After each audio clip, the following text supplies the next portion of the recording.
चैत्र माह की शुक्ल पक्ष की कामदा एकादशी व्रत कथा।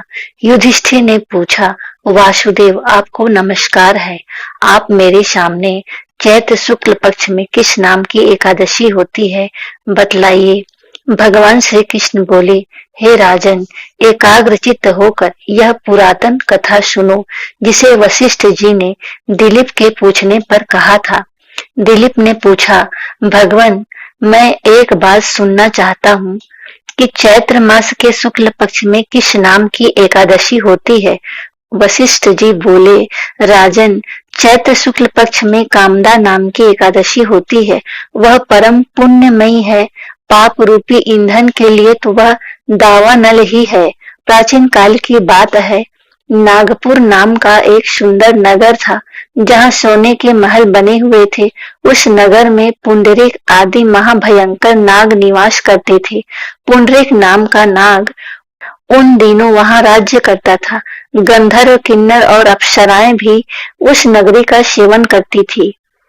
वहां एक श्रेष्ठ अप्सरा थी जिसका नाम ललिता था। उसके साथ ललित नाम वाला गंधर्व भी था। वे दोनों पति पत्नी के रूप में रहते थे। दोनों ही परस्पर काम से पीड़ित रहा करते थे। ललिता के हृदय में सदा पति की ही मूर्ति बसी रहती थी और ललित के हृदय में सुंदरी ललिता का नित्य निवास था। एक दिन की बात है, नागराज पुंडरीक राजसभा में बैठकर मनोरंजन कर रहा था। उस समय ललित का गान हो रहा था, किंतु उसके साथ उसकी प्यारी ललिता नहीं थी। गाते गाते उसे ललिता का स्मरण हो आया, अतः उसके पैरों की गति रुक गई और जीभ लड़खड़ाने लगी। नागों में श्रेष्ठ कारकोटक को ललित के मन का संताप ज्ञात हो गया, अतः उसने राजा पुंडरीक को उसके पैरों की गति रुकने एवं गान में त्रुटि होने की बात बता दी। कारकोटक की बात सुनकर नागराज पुंडरीक की आंखें क्रोध से लाल हो गई। उसने गाते हुए कामातुर ललित को शाप दिया, दुर्बुद्धे, तू मेरे सामने गान करते समय भी पत्नी के वशीभूत हो गया, इसलिए राक्षस हो जा। महाराज पुंडरीक के इतना कहते ही वह गंधर्व राक्षस हो गया। भयंकर मुख, विकराल आंखें और देखने मात्र से भय उपजाने वाला रूप, ऐसा राक्षस होकर वह कर्म का फल भोगने लगा। ललिता अपने पति की विकराल आकृति देख मन ही मन बहुत चिंतित हुई। भारी दुख से कष्ट पाने लगी।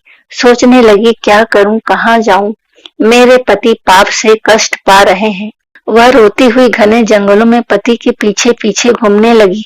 वन में उसे एक सुंदर आश्रम दिखाई दिया, जहाँ एक शांत मुनि बैठे हुए थे। उनका किसी भी प्राणी के साथ बैर विरोध नहीं था।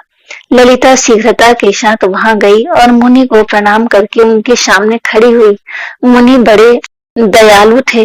उस दुखिनी को देखकर वे इस प्रकार बोले, शुभे, तुम कौन हो, कहाँ से यहाँ आई हो, मेरे सामने सच सच बताओ। ललिता ने कहा, महामुनि, वीर धनवा नाम के एक गंधर्व है। मैं उन्हीं महात्मा की पुत्री हूँ। मेरा नाम ललिता है। मेरे स्वामी अपने पाप दोष के कारण राक्षस हो गए हैं। उनकी यह अवस्था देखकर मुझे चैन नहीं है।